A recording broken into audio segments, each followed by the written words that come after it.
Mike Pachelli here. Thanks for tuning in. For this lesson, I'll be talking about the Beatles recording of And Your Bird Can Sing that they did in April of 1966. Now, I've already recorded a lesson on how to play both lead guitar parts for And Your Bird Can Sing, but truth be told, you can't do it perfectly on one guitar because of the various slides and bends that George and Paul did when they overdubbed those parts.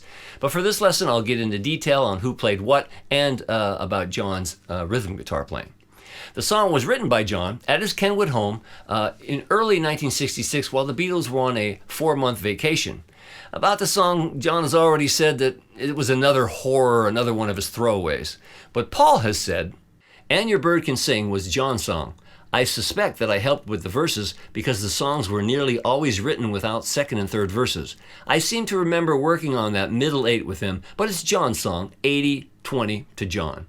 There's many stories about the inspiration of the song. John's then-wife, Cynthia, says the song was inspired by her presenting John with a clockwork bird inside a gilded cage. And Lennon viewed the caged imitation bird as a metaphor for the marriage and reflection of Cynthia's inability to understand him, because the song's original title was You Don't Get Me.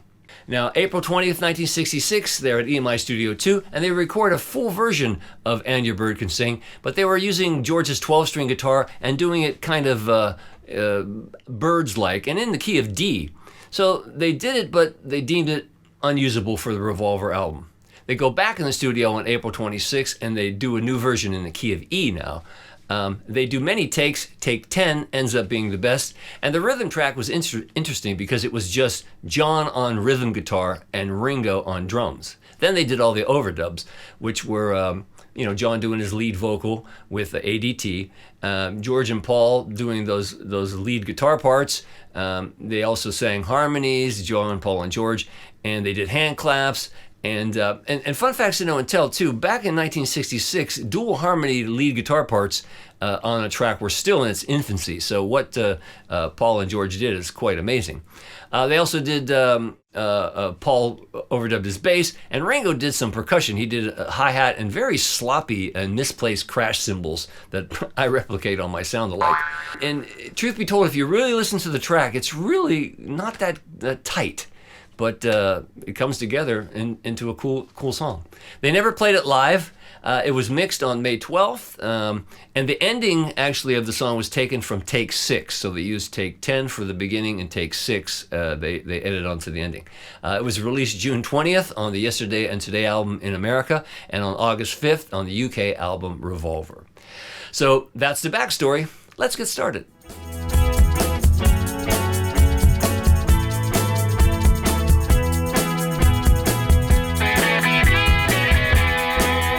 Everything you'll read about John's rhythm guitar part will tell you that he played his Epiphone Casino on the rhythm part, but to my ear, it doesn't sound like P90 pickups. It sounds more like PAFs. So for my sound-alike, I used my Gibson 335 for John's rhythm part. And I'm going to use just this acoustic to show you the part because I have the amps all set up for the tone of George and Paul's dual lead. So you'll put a capo on your 2nd fret. So when you play a chord, like a D chord, it's sounding like an E chord. So the song is in the key of E, but I'm going to call the chords in first position because I think it's a little easier to understand.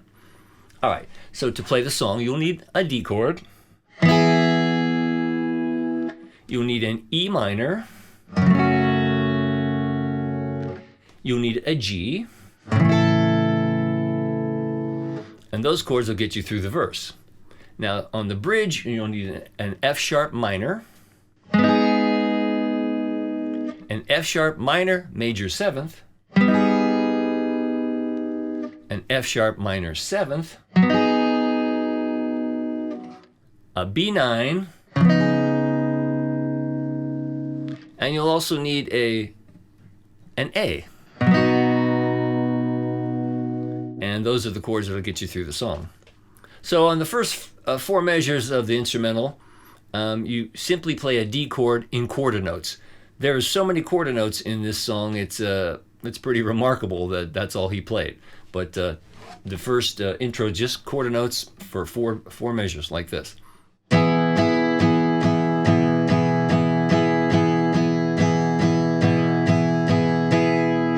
and that gets you through the intro. So on a verse, you do 4 measures again of quarter notes before you get to an E minor, and these are all quarter notes for the first 12 measures. So a verse 1 sounds like this.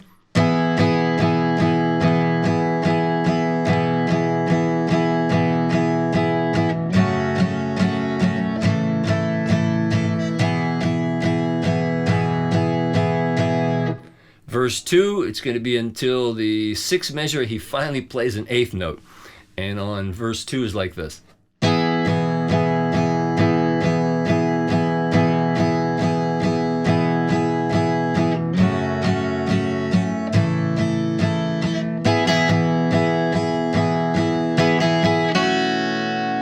Typical John Lennon, before he goes to the bridge, he picks up his hands and you hear those open strings.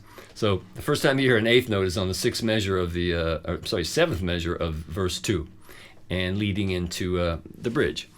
When you get to the bridge, there's a little more 8th notes, mostly quarter notes again, but the bridge sounds like this. Bridge 1 sounds. And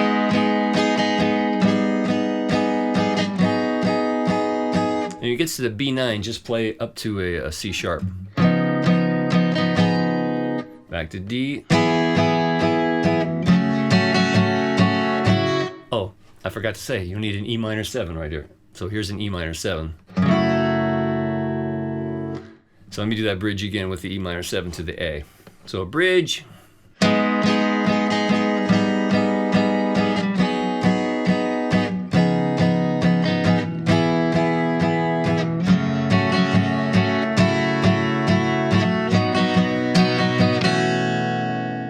Picks up his hand again. And then comes the first dual lead instrumental. And on that's all quarter notes until he gets to measure 7 again of the D. So on the instrumental part, you just play this.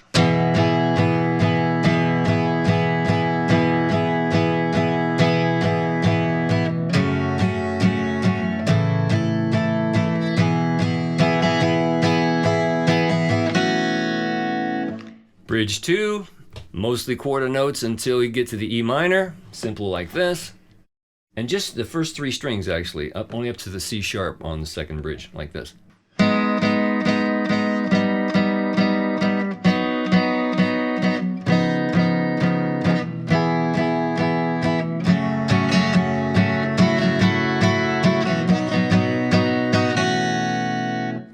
And then to the last verse, I'll just play it for you, simple. 3, 4.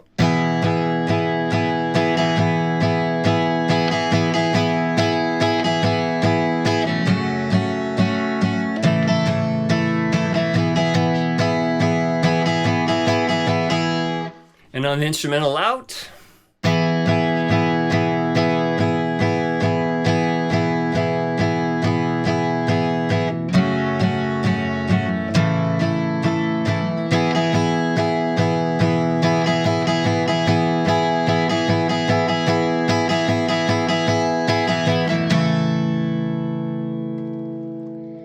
I may have rushed through the whole thing, but as you can see, it's a very simple part. And if I went too fast, charts and tabs are available at MikePachelli.com. But that's John's rhythm part on And Your Bird Can Sing.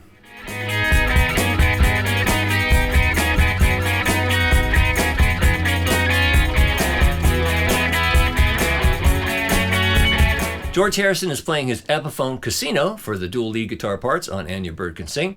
And I've got mine going through a 1964 Vox AC30 with a little overdrive from a Gladio pedal. The part is relatively simple in that it's just based on a E major scale, do, re, mi.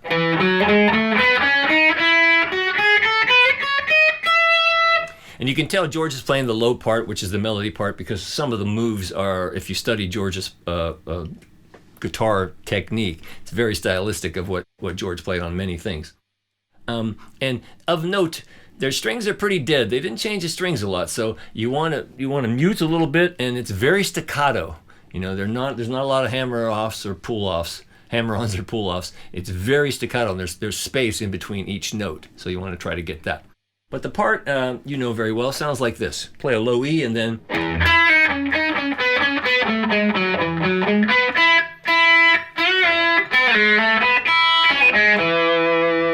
Now that one slide down on the third measure from this B to this G sharp. Very George Harrison. So I think that immediately gives it away. There's George. So they don't play for 6 measures, and then they just repeat that line again. George plays. They're just playing right off an E chord. So again, the beginning.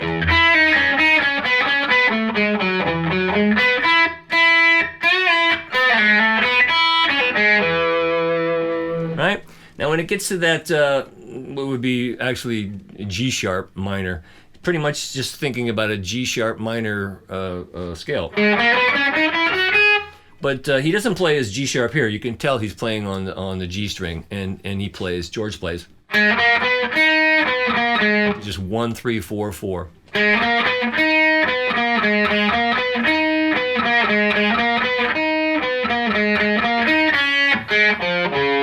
Nice little C sharp triad backwards. And then the chords just like an open E chord, and try to get each note separately.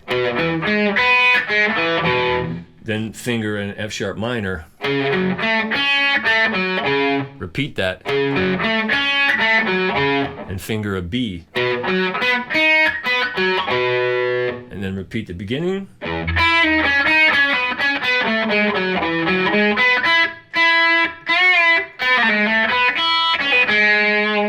Now for this next part, the lengthy part, here it is slowly.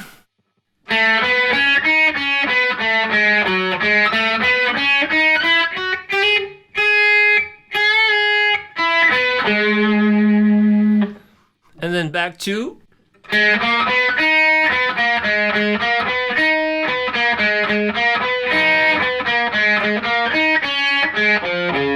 Back to the E position.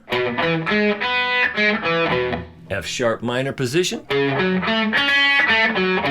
Repeat that. And the B position.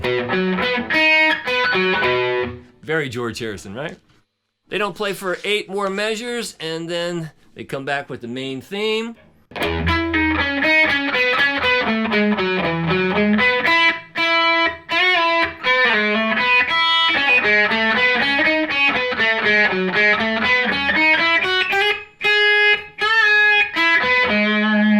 And notice how you got to slide into that G sharp. And then just thump on the beginning of the riff.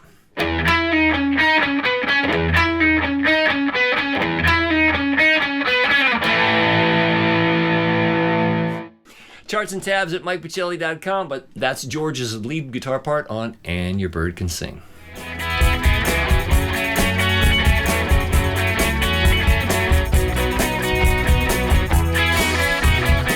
Paul McCartney is also playing his Epiphone Casino for the dual lead guitar parts on And Your Bird Can Sing. And Paul, being the melodic genius at such a young age, I think it was probably no problem for him to figure out a harmony over George's main part. So, and his is based on 2 E major scales too. One position down here, and this one. So when he starts, he's up in this position of E, and he plays this line. He goes. Then he's going to slide into the other E position.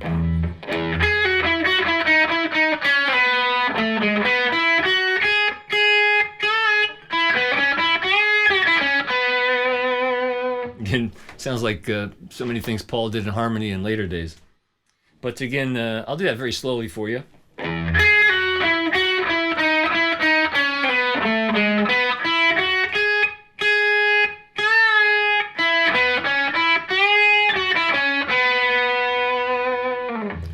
And then they don't play for 6 measures, and he repeats that figure.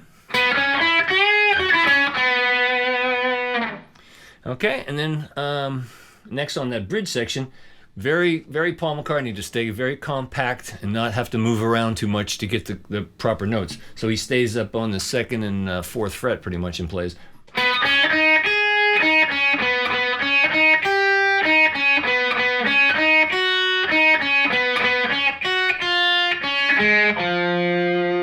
And And then just fingering an E open position, playing.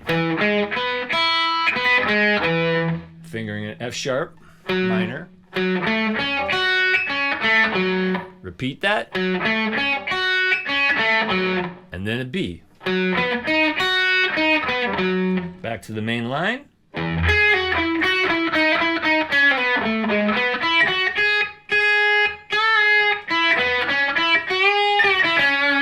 Moving back to the first position of E and plays.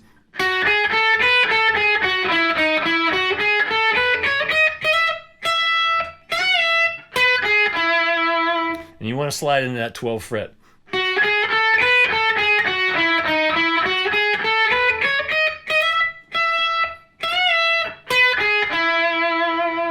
Back to.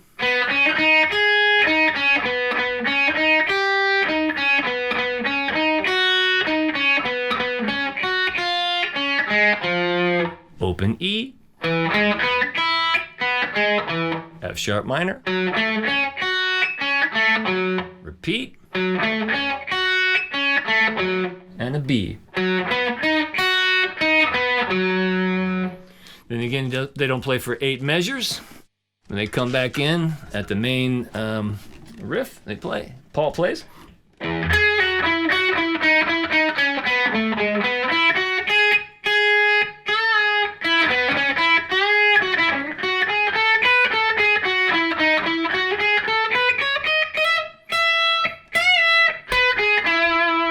And then at the very end, really thump those low E's.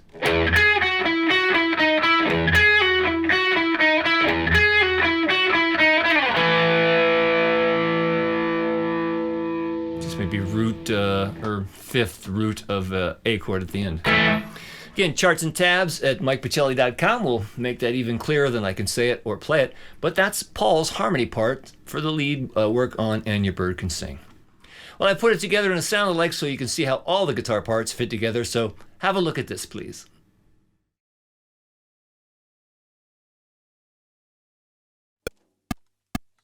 Tell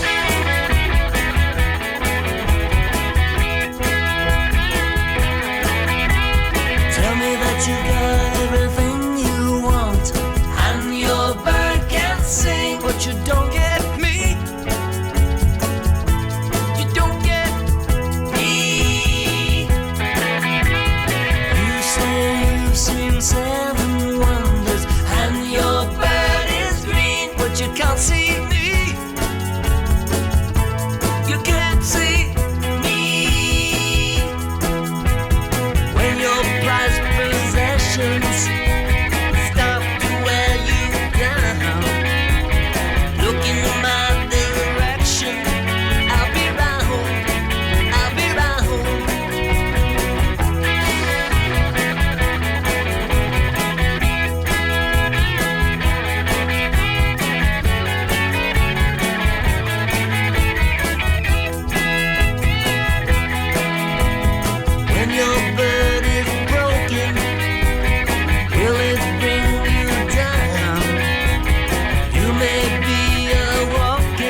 That you heard every sound there is, and your bird can swing, but you can't hear me. You can't hear me.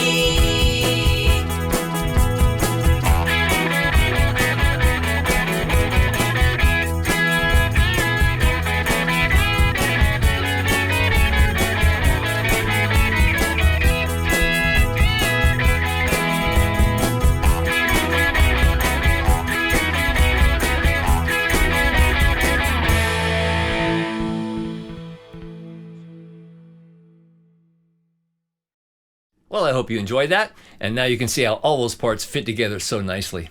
I suggest you download the charts and tabs at MikePachelli.com, learn all the parts, play along with my sound alike, and you'll get it just like the Beatles. And I really, really appreciate your consideration in supporting my work that way. And if you haven't subscribed, please do so to my channel, because that puts my work in the queue of other folks who may find this stuff interesting. So have fun playing this great old song, and until next time, I'm Mike Pachelli. Thanks for hanging out with me.